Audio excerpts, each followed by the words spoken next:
आप देख रहे हैं न्यूज 24 साथ आपके, मैं हूं कविता सिंह। कोरोना काल में राहत का आज पहला दिन था। केंद्र सरकार ने कई क्षेत्रों में सशर्त छूट दी है। सरकारी दफ्तर खुल गए हैं। हाईवे किनारे के ढाबों पर रौनक एक बार फिर से लौटती नजर आ रही है। गेहूं के खेतों की कटाई शुरू हो चुकी है। संपूर्ण लॉकडाउन के 27वें दिन लोगों ने थोड़ी राहत की सांस जरूर ली है, लेकिन दिल्ली के कुछ इलाकों में लॉकडाउन में ट्रैफिक जाम की नौबत तक आ गई। आपको पता है, पठानकोट में राशन के लिए ऐसी भीड़ जुटी कि लोग सोशल डिस्टेंसिंग का पाठ ही भूल गए। आपको दिखाते हैं लॉकडाउन में शहर शहर राहत एक्सप्रेस पर ये ग्राउंड रिपोर्ट।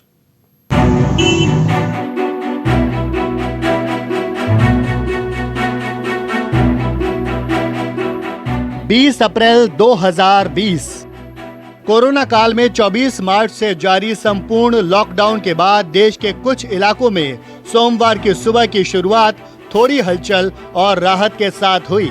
लेकिन सबसे पहले आपको कोरोना के धधकते हॉटस्पॉट दिल्ली की एक तस्वीर दिखाते हैं। लॉकडाउन के बीच अचानक लोग सड़कों पर निकल आए, कोई अपनी कार से, कोई स्कूटर से और कोई मोटरसाइकिल से। देखते ही देखते उत्तम नगर में लॉकडाउन के बीच ट्रैफिक जाम लग गया। अब जरा इस तस्वीर को गौर से देखिए। पुलिस की बैरिकेडिंग भी लगी है।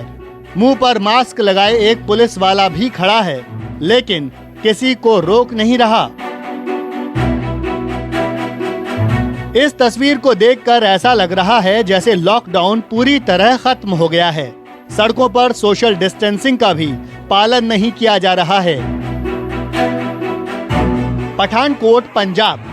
अब जरा पंजाब के पठानकोट की इस तस्वीर को देखिए। लोग एक दूसरे के ऊपर चढ़े हुए हैं, कोई सोशल डिस्टेंसिंग नहीं। दरअसल पठानकोट के कच्चे काठर इलाके में स्थानीय प्रशासन की ओर से राशन बांटा जा रहा था। लोगों ने सोशल डिस्टेंसिंग की धज्जियां उड़ा दी। शायद इसी तरह की लापरवाह सोच की वजह से कोरोना विस्फोट जारी है। प्रधानमंत्री नरेंद्र मोदी ने ऐलान किया था, पूरी तरह से कोरोना मुक्त इलाकों में कुछ राहत दी जाएगी। 20 अप्रैल तक हर कस्बे, हर थाने, हर जिले, हर राज्य को बड़ी बारीकी से परखा जाएगा। जो अपने यहां हॉटस्पॉट नहीं बढ़ने देंगे और जिनके हॉटस्पॉट में बदलने की आशंका भी कम होगी, वहां पर 20 अप्रैल से कुछ जरूरी गतिविधियों की अनुमति, छूटछाट दी जा सकती है। केंद्रीय गृह मंत्रालय ने चिन्हित क्षेत्रों में कुछ छूट दी है। राज्यों ने भी कोरोना केस के आधार पर इलाकों को बांटा है और अपने अपने हिसाब से छूट का ऐलान किया है। हालांकि कोरोना के हॉटस्पॉट में किसी तरह की छूट नहीं है। अब आपको दिखाते हैं कि लॉकडाउन में कहां और कितनी तस्वीर बदली है। सचिवालय, लखनऊ। लखनऊ सचिवालय में काम शुरू हो गया। सचिवालय के गेट पर हर कर्मचारी की थर्मल स्कैनर से जांच हो रही है। तापमान मापा जा रहा है। सैनिटाइजर से हाथ साफ करने और जांच के बाद ही कर्मचारियों को अंदर जाने की इजाजत दी जा रही है। इस वक्त मैं राजधानी लखनऊ में सचिवालय के ठीक बाहर मौजूद हूं और आज से आप देखिए कि यहां पर कर्मचारियों के आने जाने का सिलसिला भी शुरू हो गया है और सचिवालय में अलग से ही थर्मल स्कैनर लगाए गए हैं। उनसे आम लोगों की देखिए चेकिंग भी की जा रही है। यहाँ पर सुरक्षा कर्मी आपको पूरी तरह से मुस्तैद नजर आएंगे। ये हेलमेट पहन के एक सचिवालय कर्मी आए हैं तो उनसे हेलमेट उतरवाया गया है। उसके बाद थर्मल स्कैनर के माध्यम से उनको चेक किया जा रहा है और एहतियात के तौर पर यह कदम सचिवालय की तरफ से उठाया गया है। हालांकि शुरुआती दौर में जहां पर भी दफ्तर खुलेंगे वहां सारे अफसरों को मौजूद रहने की बात कही गई है, लेकिन समूह गा और घा के 33% कर्मचारी ही सचिवालय में आएंगे। सचिवालय में बाहरी लोगों का प्रवेश बिल्कुल भी नहीं होगा। यहाँ के कर्मचारियों को थर्मल स्कैनिंग से गुजरना होगा। गोमती नगर चौराहा, लखनऊ। लखनऊ में कोरोना के कई धधकते केंद्र बड़ा खतरा बने हुए हैं। जैसे ही गोमती नगर चौराहे पर भीड़ बढ़ी, पुलिस ने तुरंत सख्ती और बढ़ा दी। हर गाड़ी की चेकिंग शुरू हो गई। लोगों से बाहर निकलने की वजह पूछी जाने लगी। पुलिसकर्मी मास्क लगाए और सोशल डिस्टेंसिंग मेंटेन करते हुए मोर्चे पर तैनात हैं। तमाम सारे जो पुलिसकर्मी हैं वो आपको पूरी मुस्तैदी के साथ यहाँ पर ड्यूटी करते हुए नजर आएंगे और जो गाड़ियां अनावश्यक रोड पर घूम रही है देखिए उनको वापस भी भेजा जा रहा है। लेकिन एक सबसे हैरान करने वाली बात यह है कि सरकार की तरफ से थोड़ी बहुत छूट तो दी गई है, लेकिन बावजूद उसके लोग आप देखिए कि बहुत ज्यादा सड़कों पर दिखाई भी देंगे।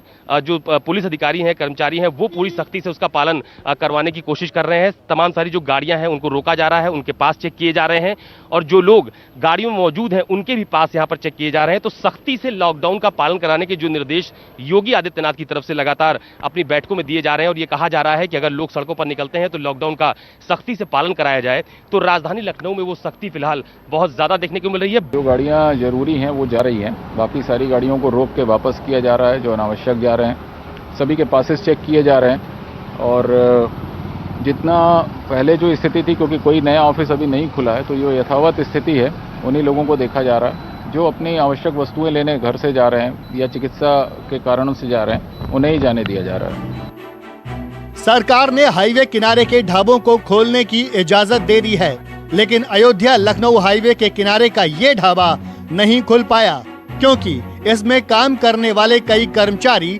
लॉकडाउन में वापस अपने गांव जा चुके हैं। इस वक्त मैं लखनऊ अयोध्या हाईवे पर मौजूद हूं और लॉकडाउन के दौरान इस बात का ऐलान किया गया था कि 19 अप्रैल रात 12 बजे के बाद यानी 20 अप्रैल से हाईवे के सभी ढाबे खोल दिए जाएंगे, लेकिन तस्वीर इसके उलट दिखाई पड़ रही है। ये देखिए हाईवे का एक ढाबा है, ये स्टार ढाबा है और ये फिलहाल पूरी तरह से बंद है और इसके पीछे बड़ी वजह ये बताई जा रही है कि इस पे काम करने वाले तमाम सारे जो कारीगर थे वो फिलहाल अपने अपने घरों को लौट चुके हैं लॉकडाउन के दौरान, लिहाजा काम करने वाले व्यक्ति यहाँ पर मौजूद नहीं है। ढाबा पूरी तरह से आपको बंद नजर आ रहा होगा। कमोवेश यही स्थिति इस हाईवे पे के तमाम सारे ढाबों पर देखने को मिल रही है। ज्यादातर ढाबे फिलहाल बंद है। उस पर सिर्फ सुरक्षा के लिहाज से एक आध जो कर्मचारी है वो आपको दिखाई पड़ेगा ताकि ढाबे की देखरेख की जा सके और ढाबा फिलहाल पूरी तरह से बंद नजर आ रहा है। हमारे साथ यहाँ पर काम करने वाले व्यक्ति मौजूद, उनसे बात करेंगे। क्या नाम है? दिनेश कुमार चौक। दिनेश, मुझे ये बताओ ढाबा बंद है? हाँ बंद है, ये 20 तारीख से। अच्छा, तो ये कहा गया था कि 20 तारीख से ढाबे खुलने लगेंगे, तो खोला नहीं गया? समाज बिहार चले गए। समाज बिहार सारे कर्मचारी बिहार चले गए? सब। हाँ, हम लखनऊ के हैं। हाँ। तो हम लखनऊ यही है। हाईवे किनारे गाड़ियों की रिपेयरिंग की दुकानों के शटर उठ चुके हैं। ऐसे में गाड़ियों की मरम्मत, पंचर ठीक करने और हवा भरने जैसी सुविधाएं मिलने लगी हैं, जिससे हाईवे पर ट्रक और दूसरी गाड़ियां ठीक करवाई जा सकें। सरकार की तरफ से ये कहा गया था कि जो गाड़ी रिपेयरिंग की दुकानें हैं उनको खोला जाएगा। तो फिलहाल आप देखिए कि ये दुकान जो है वो खोली गई है। वो इसलिए खोली गई है ताकि अगर गाड़ी पंचर हो जाती है तो कम से कम पंचर गाड़ी का बनाया जा सके, गाड़ी में हवा डलवाई जा सके या कोई छोटी मोटी तकनीकी खराबी होती है तो उसको दूर किया जा सके। तो फिलहाल लखनऊ अयोध्या हाईवे पर जो गाड़ियों को ठीक करने की दुकानें हैं, यानी कि तकनीकी खराबी होने पर उनको कैसे ठीक किया जाएगा, हवा की जो उपलब्धता है वो कैसे उपलब्ध कराई जाएगी, गाड़ी अगर पंचर होती है तो उसको कैसे ठीक किया जाएगा, इस लिहाज से फिलहाल ये दुकान यहाँ पर खोली गई है। और इस बात का निर्देश भी सरकार की तरफ से दिया गया था कि आवश्यक सेवाओं को लाने वाले जो वाहन हैं, हाईवे पर चलने वाले तमाम सारे जो वाहन हैं, उनकी जो कमियां हैं उसको दूर करने के लिए, तकनीकी खराबी को दूर करने के लिए जो जरूरी सेवाएं हैं उसको बहाल किया जाएगा। उसी के लिहाज से फिलहाल लखनऊ अयोध्या हाईवे पर ये गाड़ी रिपेयरिंग की दुकान यहां पर खुली नजर आ रही है। अयोध्या लखनऊ हाईवे 24 मार्च से जारी संपूर्ण लॉकडाउन के बीच हाईवे पर रौनक धीरे धीरे लौटने लगी है। अब आपको राजस्थान में लॉकडाउन 2.0 में राहत के बाद की पहली तस्वीर दिखाते हैं। टोल प्लाजा का सन्नाटा खत्म हो गया, धीरे धीरे चहलकदमी बढ़ गई है। हालांकि टोल प्लाजा के 1/3 से भी कम गेट खुले हैं क्योंकि अभी गाड़ियां कम आ जा रही हैं। राजस्थान की मैं यदि बात करूं तो यहाँ पर कुल 72 टोल प्लाजा हैं और यहाँ पर 661 लेनों के जरिए, लेन मतलब जो लाइन जहाँ से गाड़ी पास होती है, जिनका मूवमेंट होता है, उस पर टोल कलेक्शन का काम होता है। हर रोज करीब 10 करोड़ रुपए से भी ज़्यादा टोल्स की टोल प्लाजा को आय होती है, इनकम होती है। ये एक बड़ी राशि है, उसका बड़ा हिस्सा सरकार के पास भी जाता है। ऐसे में टोल प्लाजा को अब खोलने की अनुमति दी गई है और सुरक्षित तौर पर यहाँ सभी को कहा गया है कि वे सुरक्षित तरीके से कुछ जो चुनिंदा लेन है वहाँ पर टोल वसूली का काम करें। बाकी सब जगह आपको रेड कलर का क्रॉस दिखाई देगा, लेकिन ग्रीन 3 लेन खोली हुई है, यानी कि 5 में से केवल 3 लेन यहाँ पर खोली गई है। हाईवे किनारे के ढाबों पर चहल पहल शुरू हो गई। सोशल डिस्टेंसिंग का पूरी सावधानी से ध्यान रखा जा रहा है। हाईवे किनारे गाड़ियों की मरम्मत की दुकानों के शटर 24 मार्च के बाद पहली बार उठे हैं। सरकार ने कुछ सेक्टर के कारखानों को सशर्त कामकाज शुरू करने की इजाजत दी है। ऐसे में बड़ी उम्मीद के साथ सुबह सुबह मजदूर काम की उम्मीद में सड़कों पर निकले, लेकिन 4-5 घंटे इंतजार के बाद भी किसी कंपनी के मालिक या बिल्डर ने काम के लिए नहीं बुलाया। लॉकडाउन लागू हो चुका है राजस्थान में और कई सारे औद्योगिक इकाइयां सशर्त अनुमति के साथ अब खुलने भी लगी है। सरकार का यह मानना है कि ऐसी कंपनियों को खोला जाएगा जो कि सुरक्षित वातावरण में कामकाज शुरू कर सकें। ऐसे में ये सभी लोग हैं, हर रोज कमाकर खाने वाले लोग हैं, दिहाड़ी मजदूर जिनको कह सकते हैं।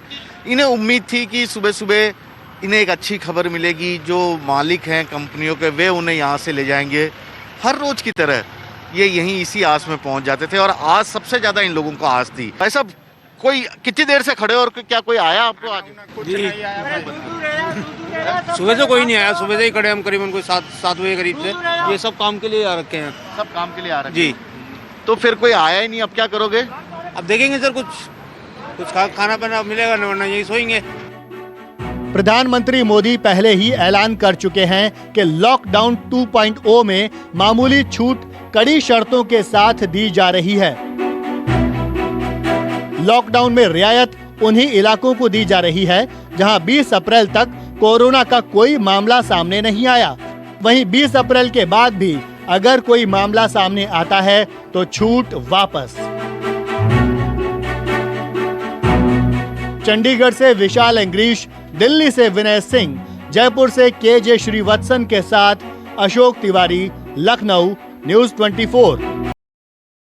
अगर आपको हमारा ये वीडियो पसंद आया हो तो इसे लाइक और शेयर जरूर करें। अगर इस वीडियो पर आपकी कोई राय है तो नीचे कमेंट भी कर सकते हैं। और हां, देश और दुनिया की तमाम खबरों से वाकिफ रहने के लिए अभी सब्सक्राइब करें न्यूज़ 24 का YouTube चैनल। न्यूज़ 24, निष्पक्ष खबरें।